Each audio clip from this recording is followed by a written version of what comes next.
You haven't changed. In spite of our marriage and your inmost feelings, you're still the same. That's why you stopped seeing him. You felt for him what you felt for Stainer. That's not true. You were attracted to that boy as a man would be to a girl. Laura, don't go on. For God's sake, stop now.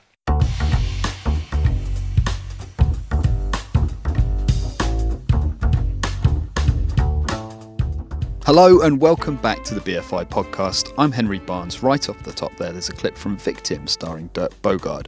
Bogarde plays leading London barrister Mel Farr, who, as a closeted gay man in 1960s Britain, puts his reputation on the line to take on the blackmailers who have driven an admirer to suicide. What did you feel for him? I have a right to know. All right, you want to know. I shall tell you. You won't be content until you know, will you? Till you ripped it out of me. I stopped seeing him because I wanted him. Do you understand? Because I wanted him! Victim, released in 1961, was bold for its time. 4 years earlier, the Wolfenden Report had recommended the partial decriminalisation of homosexuality, but it would be 10 years before the Sexual Offences Act made private gay relationships between consenting adults legal. Films like Victim were launched into the limbo. Joining me on the pod this episode is Simon McCallum. Simon's the programmer of Gross Indecency, a season of films charting Britain's relationship with on-screen homosexuality, put together to commemorate 50 years since the Sexual Offences Act. Simon, you're screening Victim as part of the season, but what was the film's significance at the time, and how's that stood up today? Well, Victim's a real landmark moment in British cinema, and it's very unusual in that it had a direct impact on the whole public debate around homosexuality leading up to the 67 Act. The team behind it, primarily screenwriter Janet Green, director Basil Dearden and producer Michael Ralph, they were really a sort of socially conscious bunch of people that wanted to make a difference. And following the recommendations of the Wolfenden Committee in 57, they really felt for a lot of these gay men that were being blackmailed, and massive problem with blackmail around that time. And people kind of exploiting the law to take advantage of vulnerable men, you know, whether or not they actually were homosexual. Well, if you dig this over, it could end in one hell of a scandal. And it wouldn't only be you who came down. Fear is the oxygen of blackmail. People could lose everything if they were exposed as being gay, if they were in either in prominent positions or simply, you know, working. It would happen to working class men as well, and that's something that Victim actually really dealt with, in that it was portraying a whole sort of social strata. It wasn't just about the sort of cliches of these are aristocratic homosexuals, or this sort of, you know, the vice and the kind of the men from the gutter kind of thing. There was often those two polar opposites that were used as cliches, but where Victim's radical is that it sort of has characters quite deliberately written in from each of the sort of social classes. So blackmail wasn't just something that was experienced by the rich or aristocratic, although that was obviously the main target. It was sort of used to get one over on a lot of men at that time. The fact that there was a mainstream film out there that was tackling this topic was a massive step forward. So really important moment, and it was actually the first time many gay men particularly had seen themselves sort of portrayed on screen relatively sympathetically. I can't help the way I am, but the law says I'm a criminal. I've been to prison 4 times. Couldn't go through that again. Not at my age. I'm going to Canada.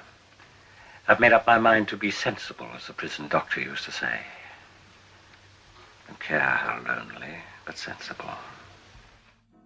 It was the first English language film to use the word homosexuality on screen. Yes, yeah, it was. I mean, that although there had been moments in cinema and on early British television before that had sort of like covertly looked at the subject, they'd never really been able to explicitly say it.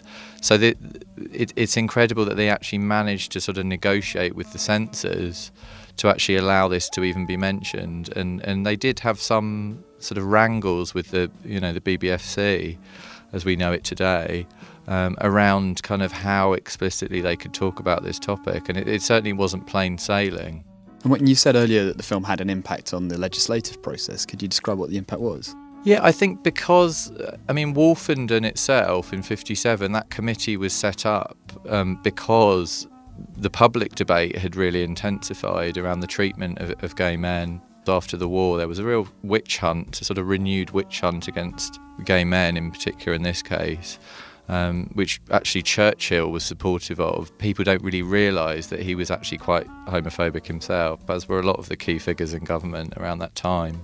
And there were very high-profile trials, so people like Peter Wildeblood, the journalist, was involved in the whole Montague case and was arrested and imprisoned for a year. And he became one of the very few people to testify to Wolfenden about his experiences of being a gay man. And I think he was the only one of the 3 or 4 of the men that actually was publicly agreed to be identified.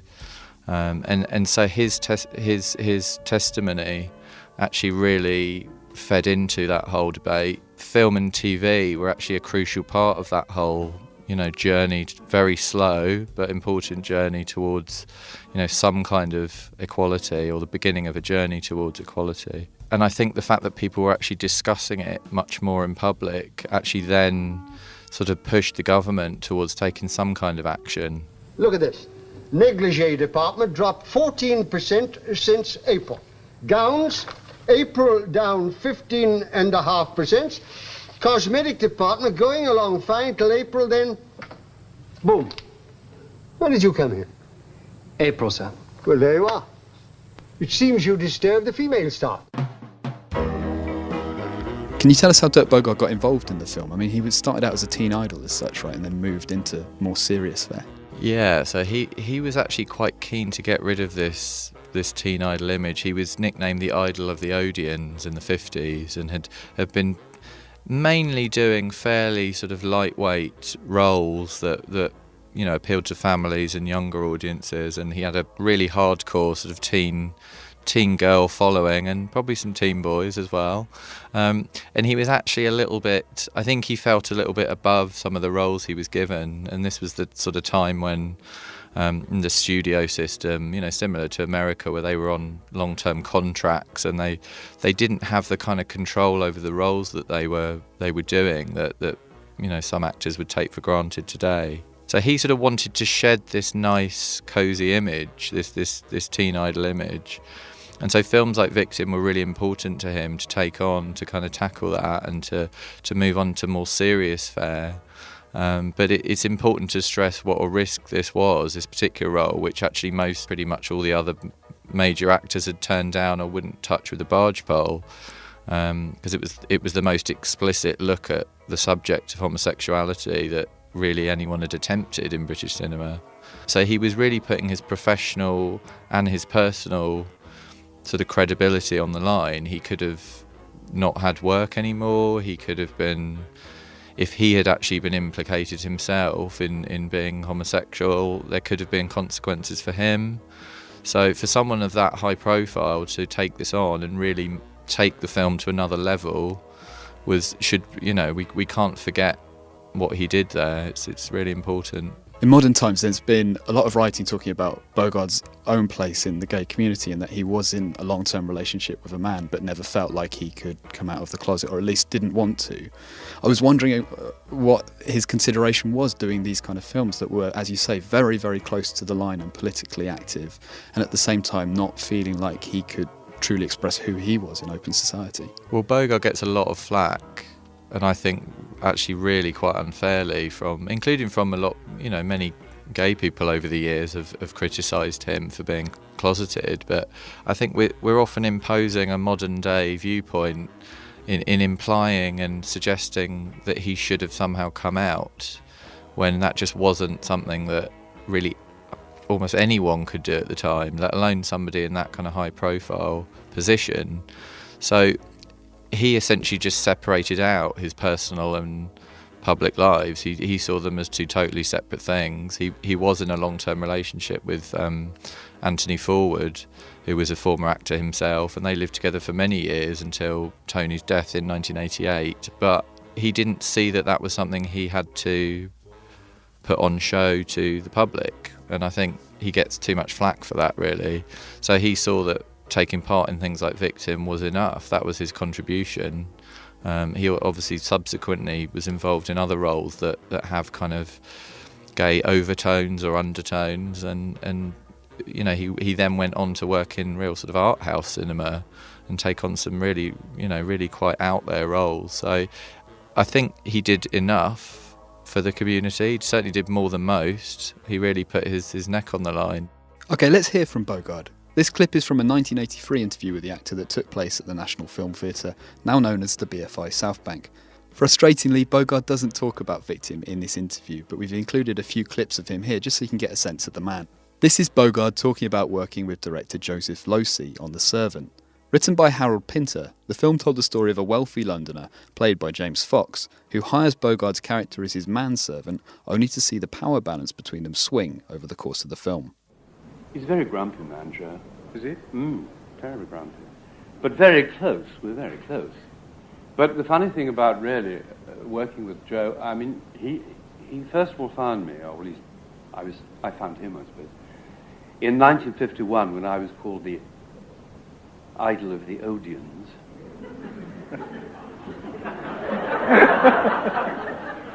Well, you can laugh, but I jolly well was. And okay, 51 is a long time ago. But Joe wanted help to make a movie because he'd been thrown up by McCarthy from America. I was bankable, and they sent the script to me. It was a bad script. Joe knew it was a bad script, but we made it together, and we had a kind of funny rapport. We made it in a studio called Nettlefold, which I think has now been taken over as a housing estate or something. And it was so lousy and so bad that we used to go and shoot a gun through the roof to keep the sparrows off during sound takes. That's how we made Sleeping Tiger. So the years went by, and I said it'd be nice to work together one day. We never did. It was 10 years. And then he found The Servant. But we'd had it floating about for quite a long time. But in those days, I was very much younger. And I was going to play the boy. But by the time we got to making it in 1961, Uncle had put on age to some degree, and I was too old. So I said, well, I'll produce it with you. And he said, no, we've got to have somebody playing the servant. And I said, well, let's have Fred Richardson. He'd be super. And he said, no, we have to have a film name, because there's no one in the movie. We hadn't got any money. We had an unknown boy I found on television called James Fox. And the only bankable thing we had was a lady called Sarah Miles. And that's all we had, and a very good script by somebody called Harold Pinter. So we went on that, and I grumpily agreed to play Servant, which is very fortunate for me. Simon, you were talking earlier about how there's almost a kind of modern attitude that Bogarde should have done more as a gay man at the time. Do we cast that same kind of aspersion onto the films he was in? Do we tend to see everything as homoerotic? I think what we know about Bogarde's life now obviously does, in hindsight, make us sort of reevaluate his appearances. And I think as gay or queer viewers more broadly, we're used to doing a bit of our own detective work, because the earlier back you go in cinema and TV, the more sort of coded the queer characters and plot lines were. So we're sort of used to going back, and particularly when we're working with archive film, sort of unpicking some of those fleeting glimpses of what we think could be kind of queer people or characters or storylines. And so with Bogarde's career, there's various appearances beyond Victim that are not quite as explicit in tackling the subject of homosexuality, but you have something like The Servant, where 1963, so it's after Victim, but it's much more kind of coded. Some people kind of interpret it much more clearly as being about class rather than sexuality. But there's definitely a way of reading the film that you can see this central relationship between him and James Fox as being homoerotic, or in some senses sort of sadomasochistic as well. So it's a really interesting one, that. And then later he took more clearly, queer roles, like in Death in Venice was a particular example where he's playing a gay man, an elderly gay man. So he got more and more sort of fearless as time went on, really. Go away immediately, don't delay. Please, I beg you. Take that Sil and your daughters. I implore you, please. Venice is gripped by pestilence.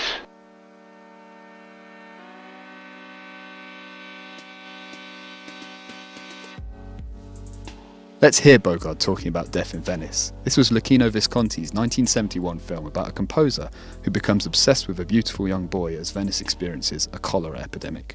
one night we had to go and shoot in a tiny little dirty square, very dirty square, in the centre of Venice, in the slum area, near the docks. I had one white suit. We were very poor. It was pouring with rain. They'd filled the square with garbage cans of rubbish to make it look like the plague in 1910. We had real rats running around and everything. And there was a wellhead, one of those very beautiful Renaissance wellheads, in the middle of the square. And I had to go and lean against it and think of life's futility and hopelessness and fate, and laugh to myself at my own idiocy. In doing so, I had to slide down the side of the well and lie prone on the ground, in a white suit, in pouring rain, with the whole of Venice's garbage around me. And I knew that if I didn't do it properly, we were done. In one take? Because it had to be one take. Yeah. Because that white suit would never survive. And it didn't survive, and I did the take wrongly. I was so worried that I was nervous. And I heard this wretched Lupino's voice saying wretchedly through the rain and all my snot and everything. He said, no, Bogarde, too young, you're too young. So, disaster. I had a white suit on, covered in mud. But at the same moment, the entire unit, everyone, came rushing around with great handfuls of white chalk, saying, bravo, bravo, bravo. And I was smothered in white chalk from head to foot, and it was absolutely wonderful. And we did another shot, and I got it right. And he suddenly did something that he used to do so incredibly. He'd give you a reward, a thank you. But it never came the way you thought it would. And he suddenly said, Bogarde. I was filthy. I was covered in snot, chalk, muck, everything else. And he took me away and put his arm around me. He said, I have one little cadeau for you, a present. And in a corner of the square, there was a very old, tumbled, narrow house with washing all around it and kids leaning out, staring down, which I never would have noticed. And he said, you see, there's my present. This for you. It's the house of Marco Polo. That was his present. And it was very moving, and no one knows it's Marco Polo's house. They haven't got it in the guidebooks. But he knew it was. And he wanted simply to share that with me. We've talked about filmmaking as a political act, and I was wondering if you saw Gross Indecency, the season itself, as a political act, the fact that the BFI is putting it on. Definitely. I think for an institution like the BFI to be marking this anniversary with a major 2-month season is a political statement. It is looking back at the situation and the contribution that film and TV made to the debate. You know, the season's going from the late 50s, so just after Wolfenden, up to the late 70s, sort of pre-AIDS epidemic. So we're covering quite a specific period. We're going from the very first, what we think is the first surviving or earliest surviving British TV drama with a gay theme, which is called South, starring Peter Wingard, and then we're finishing with Nighthawks, which is the first really explicitly gay British feature film that sort of looks at the gay experience in Britain. So it's covering that sort of time period, and you've got sort of 67, the 67 Act bang in the middle. The 67 Act in some ways gave a bit of permission maybe to filmmakers to be a bit more out there and possibly in some cases a bit more exploitative in looking into queer lives. Really what it was doing was decriminalising consensual sex between two adults over 21 in England and Wales in private, not including members of the armed forces, etc. So there's a lot of caveats involved. So it's important to note that it was very partial, and it was a starting point, very much a starting point rather than an end point in any kind of journey towards equality, which we're still on. We're not at the end point yet, I don't think. So it's an interesting kind of moment in history, and it actually led, particularly people like Peter Tatchell argue, that it led to an increase in prosecutions rather than a decrease, and that gay men were actually persecuted even more in some ways afterwards because of interpretations, particularly around what meant in private, because of the age. You know, the age of consent didn't come down until much more recently. So, to be equalised with heterosexuals. So, I think it is just important to make that point as we mark this anniversary, that this was a starting point. It was very much not. That's it. You've got your equal rights. Goodbye. And what's your impression of the modern scene now in terms of how film and TV particularly, I guess, is dealing with homosexual relationships on screen? Well, I think progress has been slow and also not a constant either. There's this idea that there's been this kind of progression, this clear, solid progression upwards towards equality, which just totally isn't the case, because obviously we hit the 80s and then a renewed tide of homophobia, the AIDS crisis in there as well, all linked together to really oppress queer people again. So the 80s is, I feel almost we need to do a part 2 of Gross Indecency and look at the 80s and 90s as well.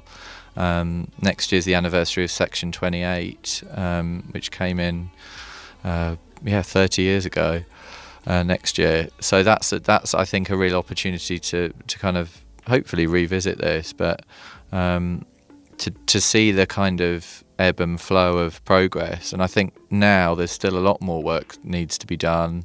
There are a few more sort of out gay actors or queer actors, but there's still very little about trans representation. Queer people of colour are just almost invisible still on our screens, in mainstream media particularly. And we have, even looking back with the period we're doing with Gross Indecency, we have found some of those very isolated moments of breakthrough. So we have a film called I Want What I Want from 1972, which is about a trans woman's experience and journey and transition from this sort of very effete, bullied young man into this, much more happy, fashion-loving character called Wendy.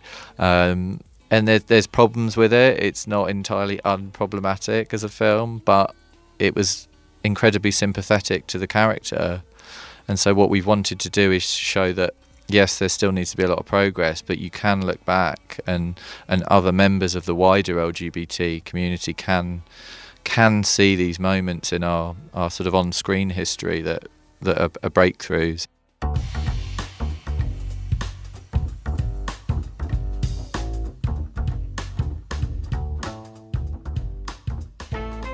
That's it for this episode of the BFI podcast. My thanks to Simon McCallum for joining me. The Gross Indecency season continues at the BFI South Bank until the end of August, with screenings of Victim running daily until the end of July. The film is also available online via the BFI player, as is a collection of related films called LGBT Britain. Please like and subscribe to the BFI podcast on Apple Podcasts and check out our SoundCloud page for all of our previous episodes. You can follow me on Twitter at Henry H. Barnes and follow Simon at Simon McCallum1. Our producer is the unbeatable Peter Sale, and you can find more info on Pete at petersale.co.uk. Finally, our theme music is a track called Throwback Jack, written and performed by Tim Garland and used under licence through Audio Network. Apologies for the delay between episodes recently. I've been off working on the release of my own co-production. He's called Gus, and he's just turned 1 month old. We'll be back on a more regular schedule in 2 weeks' time. Until then, thanks very much for listening.